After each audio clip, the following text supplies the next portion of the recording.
안녕하세요. 욕심 많은 신우와 그런 신우가 불쌍해 죽겠다는 남편 때문에 결혼한 지 10년 만에 이혼 절차를 밟게 된 40대 여성입니다. 팔은 원래 안으로 굽는 거라곤 하지만 그래도 가족의 안위를 제일 먼저 챙겨야 하는 게 가장의 역할 아닌가요? 그런데 남편은 저나 딸이 아닌 신우만 지 가족인가 봐요. 한다는 말이 가족끼리 돕고 살아야 한다며 저더러 이기적이라는 소리나 하고 있더라고요. 남편하고는 지인의 소개로 만났는데 당시 저는 33살이었습니다. 일에 대한 욕심이 있어 연애니 뭐니 그런 건 나중으로 미루다 보니 어느새 30 중반을 향해 달려가고 있었죠. 하지만 그때까지도 결혼에 대한 조급함은 없었는데 남편을 소개받기 1년 전 가장 친한 친구가 시집을 갔거든요. 그리고 그때 처음으로 정말 다들 결혼하는구나 싶은 거예요. 그래서 그때부터 주변 사람들한테 살짝 부탁을 하기도 하고 그렇게 몇몇을 소개받게 되었습니다. 남편도 그렇게 만나게 된 거고요. 당시 제가 결혼에 대한 조급함을 느끼고 있긴 했지만 남편에 비하면 말할 것이 못 되었어요. 남편은 저보다 3살이 많았는데 아이들을 무척이나 좋아한다고 하대요. 그래서 원래도 일찍이 결혼해 하루라도 빨리 안정된 가정을 꾸리고 싶었다고요. 하지만 사람 인연이라는 게 마음먹은 대로 되는 것이 아니라서 결혼 이야기까지 나왔던 여자도 있었지만 결국엔 헤어졌다는 이야기를 했어요. 그리고 솔직히 저는 이런 이야기까지 나한테 안 해도 되는데 싶으면서도 한편으론 남편의 솔직한 성격이 나쁘지 않다 싶대요. 사실 제 얼굴에 침 뱉기 같지만 친정오빠가 거짓말을 아주 밥 먹듯이 하는 인간이에요. 그래서 오빠가 자라는 동안에는 친정부모님이 마음고생을 어지간히 하셨는데 그런 오빠도 결혼을 했고 그러면서 이후로는 언니까지 고생을 하는 중이었죠. 그리고 저는 그 모든 과정을 옆에서 똑똑히 지켜보며 자랐기에 거짓말이라면 아주 학을 띱니다. 아무튼 이후로 저는 남편과 1년 가까이 연애를 했고 양가의 축복 속에서 부부의 영까지 맺게 되었죠. 남편이 간절히 아이를 바라기는 했지만 저는 나름대로 신혼생활에 대한 로망이 있었어요. 그래서 남편을 설득해 당장 애를 갖지는 않았습니다. 눈에 넣어도 아프지 않을 딸을 갖게 된 건 결혼하고 2년째 되던 해였어요. 그리고 돌이켜 생각해보면 그 해에 이런 일도 있었네요. 원래 결혼 당시 양가에서 똑같은 금액을 지원받기로 했었는데 청첩장까지 돌리고 나서야 어머님이 갑자기 신우한테 돈을 해줘야 한다면서 해주시기로 한 1억을 못 해주신다 하셨거든요. 그래서 그 돈을 친정부모님이 부랴부랴 마련해서 메꿔주셨는데 그 일로 남편이 한동안 저나 저희 부모님 앞에서 얼굴을 못 들었어요. 친정부모님도 그 일로 대놓고 뭐라 말씀은 안 하셨지만 마음이 꽤나 상하신 눈치였고요. 그래서 이후로 그 1억을 메꾸기 위해 정말 부단히 노력을 했습니다. 신혼생활이라곤 했지만 정말 그럴듯한 외식 한번 안 해가면서 허리띠를 졸라매고 살았죠. 물론 친정부모님이 2억을 해줄 생각은 없었으니 1억은 도로 갚아라 그러신 건 아니었어요. 그저 저나 남편 마음이 그렇게까지 받을 순 없다는데 동의했었달까요? 그래서 친정부모님의 의사와는 관계없이 남편과 제가 알뜰살뜰 돈을 모아서 제가 딸애를 임신했던 해에 친정부모님께 갚아드렸죠. 그런데 이 일이 시댁 귀에 들어가면서 이상한 말이 나왔습니다. 어떻게 친정에다 1억이나 갖다 바칠 수 있냐는 거였죠. 황당했어요. 주시기로 하신 돈을 안 주셔서 남편과 제가 공경에 처할 뻔했던 걸 뻔히 아시면서 어떻게 그건 쏙 빼놓고 결과만 놓고 말씀을 하시나 싶어서요. 그래서 혹시나 오해가 있는 건가 싶어 어머님 아버님 그리고 신우까지 다 모인 자리에서 하나하나 차근차근 다시 설명을 했는데 어머님이 하신다는 말씀이 친정에서 그 돈을 기어이 내놓으라 하더냐는 거예요. 마치 저희 친정부모님이 닥달을 했냐는 식으로 물어보시면서 말해요. 놀란 제가 절대로 그렇지 않았다고 했어요. 실제로 친정부모님은 그 돈을 받으실 생각을 하지도 않으셨고 오히려 그 돈 때문에 저희가 한창 행복해야 할 신혼의 고생을 한다고 마음 아파하셨다고요. 그러자 어머님이 그러면 제가 이상한 거랍니다. 상대가 달라지도 않는데 기어이 돈을 모아서 앵겨줬으니 그건 제가 친정에 갖다 주고 싶은 마음이 있어서 그런 거라면서요. 그리고는 그게 만약 시댁에서 준 그러니까 어머님이 주신 돈이었어도 기어이 그렇게 줬겠냐며 빈정거리시대요. 황당했죠. 친정에서 1억, 시댁에서 1억을 해주자고 상견례 자리에서 얘기가 된 거였거든요. 남편이나 저나 1억을 달라고 한 적도 없었고 오히려 어머님이 요새 남자 쪽에서만 집을 해오는 일이 어딨냐 하시며 그러지 말고 양가에서 1억씩 해주자 먼저 얘기를 꺼내셨는데요. 그런데 이제 와서는 저를 친정에 퍼주지 못해 안달난 액수로 몰고 가시더라니까요. 그래서 제가 그럼 어머님이 그때 안 주신 1억 저희 친정 부모님한테 주실 수 있냐고 물었어요. 엄밀히 따지면 어머님이 먼저 말을 바꾸셔서 상황이 이렇게 된 거니까 결자해지라고 어머님이 먼저 그 돈 저희 부모님께 주시라고요. 그랬더니 어머님이 이제는 저더러 누굴 지금 빚쟁이 취급을 하냐면서 소리소리를 지르시는데 한마디로 말이 통하질 않았습니다. 당신 돈은 곧 죽어도 한 푼 내놓으실 생각이 없으시면서 저희 친정에서 2억 줬다 1억 받아갔다 생각하니 그게 그렇게 배가 아프신 모양이었죠. 그리고 이 과정에서 실망스러웠던 건 바로 남편이었습니다. 어머님이 저를 상대로 말도 안 되는 억지를 쓰시는 동안 남편은 먼 산만 바라보고 있었으니까요. 그리고 그 일을 계기로 저는 어머님과 완전히 사이가 틀어졌어요. 솔직히 제 입장에선 억울한 상황이었지만 남편을 포함한 누구 하나 제 입장을 이해해 주려 들지 않았으니 하다못해 어디 하소연할 곳도 없고 서러운 신세였죠. 남편이 중간에서 자리라도 만들어줬음. 아님 하다못해 시부모님께 저를 대신해서 말이라도 해줬으면 싶었지만 남편은 장인 장모님께 어쨌든 1억 돌려드렸고 그 과정에서 자기도 저만큼이나 아끼고 살았으니 나름대로 할도리는 했다며 자기까지 곤란하게 하지 말라는 식이었어요. 그리고 한 번은 정말 너무 화가 나서 처음부터 어머님이 약속만 지켜주셨으면 이럴 일은 없었을 거 아니냐니까 저더러 그렇게 맨날 지나간 일 끄집어내고 따지고 들면 한도 끝도 없는데 그러고 싶냐며 오히려 저한테 무안을 주기까지 했죠. 그래서 이후로는 남편도 믿을 만한 사람이 못 되는구나. 거짓말만 안 한다고 만사 오케이가 아니구나. 별 생각이 다 들면서 의지하고 싶은 생각이 쏙 사라지대요. 하지만 이미 남편과 제 사이에는 애가 있었고 그래서 그냥 애 아빠다 생각하고 살자고 마음을 먹었어요. 물론 제가 스스로 그렇게 마음을 먹었음에도 불구하고 속상한 때가 왜 없었겠어요.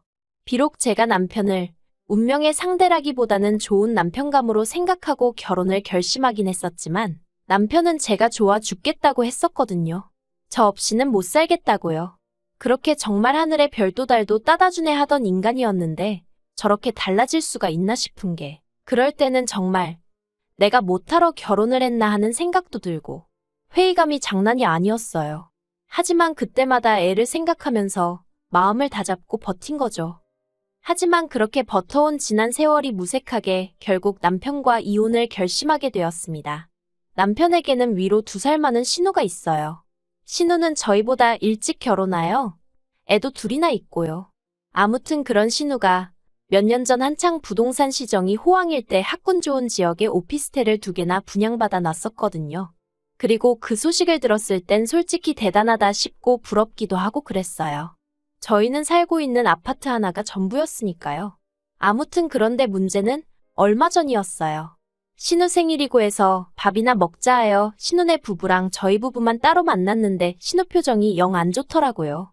그래서 무슨 일이라도 있냐 하니까 신우가 기다렸다는 듯이 말을 꺼내길 몇 년 전 분양을 받아놨던 오피스텔 잔금을 치르는 날이 2달인가 3달인가 남았답니다. 그런데 도무지 답이 안 나온다면서 어쩌면 좋겠냐는 거예요.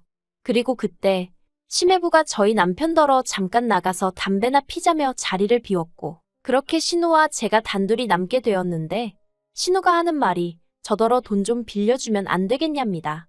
그래서 제가 그게 무슨 소리냐고 갑자기 무슨 돈이냐고 그랬죠. 그리고는 제가 돈이 어딨냐는 소리도 했어요. 실제로 저희도 아파트에 걸려있던 대출을 완전히 상환한 지 얼마 되지 않았던지라 수중에 가지고 있는 돈이라곤 싹싹 긁어도 2천만 원이나 될까 말까 한 상황이었거든요. 그래서 물론 그런 자세한 이야기는 안 했지만 빌려줄 만한 돈은 없다고 했어요.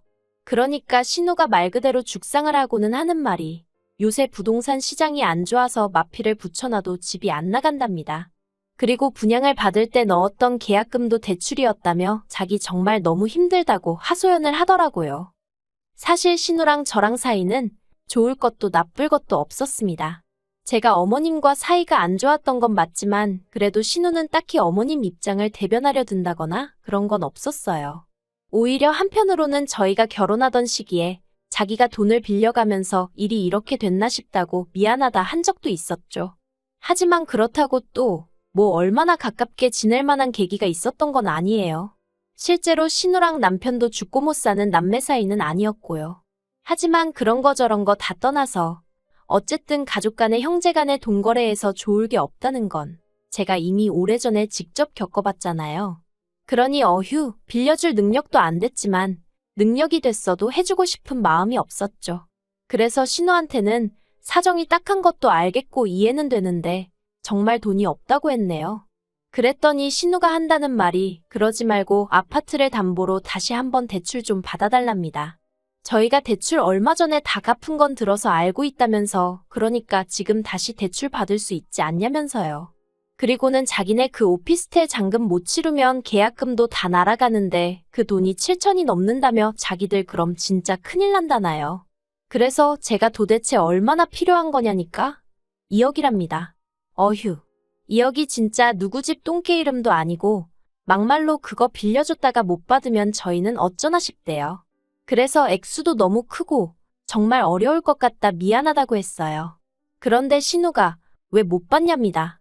오피스텔 일단 잔금 치르고 부동산 경기 좀 풀리면 학군이 좋으니 금방 매매든 뭐든 될 거라면서 저더러 왜 부정적으로만 생각을 하냐고 그러지 말고 좀 자기 좀 살려달라는 거예요. 어찌나 신우가 매달려서 사정을 하던지 그래서 일단은 남편하고 얘기는 해본다고 했어요.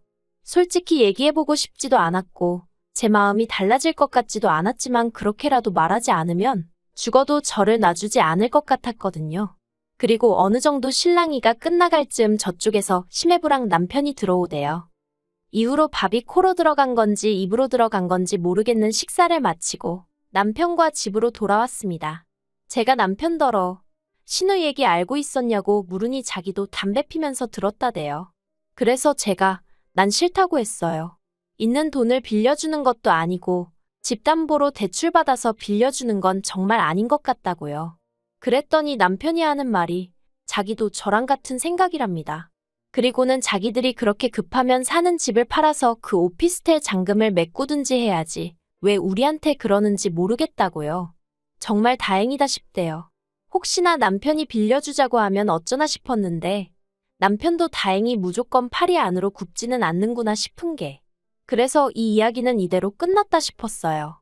신우한테 연락 오면 남편이랑 상의해봤는데 안 된다고 하더라 얘기하면 되겠구나 하고 안심했죠.